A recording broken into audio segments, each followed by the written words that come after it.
एक नगर का राजा अपने राज्य में रात को अपना रूप बदलकर घूमता था।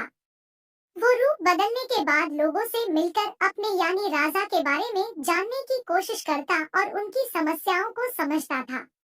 एक रात जब वह नगर घूमकर आया तो अचानक जोर से बारिश होने लगी। उसने देर किए बिना एक गरीब के घर का दरवाजा खटखटाया।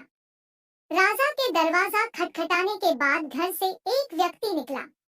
वह एक गरीब किसान था जो अपनी पत्नी और बच्चों के साथ रहता था। बारिश तेज थी तो किसान ने राजा को अंदर आने के लिए कहा। राजा ने घर में जाने के बाद पूछा, क्या आप मुझे कुछ खिला सकते हैं? मुझे बहुत तेज भूख लगी है। वो गरीब किसान और उसका परिवार 3 दिनों से भूखा था और उसके घर में एक भी दाना अन्न का नहीं था। किसान के मन में हुआ कि भले ही हम भूखे हैं, लेकिन अपने अतिथि को यूं भूखा नहीं रख सकते। अब किसान ये सोच सोच कर बेचैन हो गया कि अपने अतिथि का पेट कैसे भरा जाए। तभी उसने घर के सामने वाली दुकान से चावल चुराने की तरकीब सोची। उसने सिर्फ अतिथि के लिए ही 2 मुट्ठी चावल लिया और उसे पकाकर राजा को खिला दिया। तब तक बारिश रुक गई थी और राजा अपने घर चला गया। दूसरे दिन दुकान का मालिक अनाज की चोरी की शिकायत लेकर राजा के पास पहुंचा। राजा ने दुकान के मालिक और उस गरीब किसान को अपनी सभा में प्रस्तुत होने का आदेश दिया।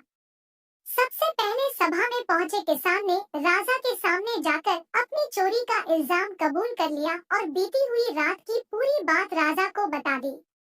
किसान राजा से कहता है कि मैंने चोरी की, लेकिन मेरे परिवार ने उस अनाज का एक निवाला भी नहीं खाया। गरीब किसान की बातें सुनकर राजा बहुत दुखी हुआ और उसने किसान को बताया कि अतिथि के रूप में मैं स्वयं तुम्हारे घर आया था। इसके बाद राजा ने सभा में पहुंचे दुकानदार से पूछा कि क्या आपने अपने पड़ोसी को चोरी करते हुए देखा था?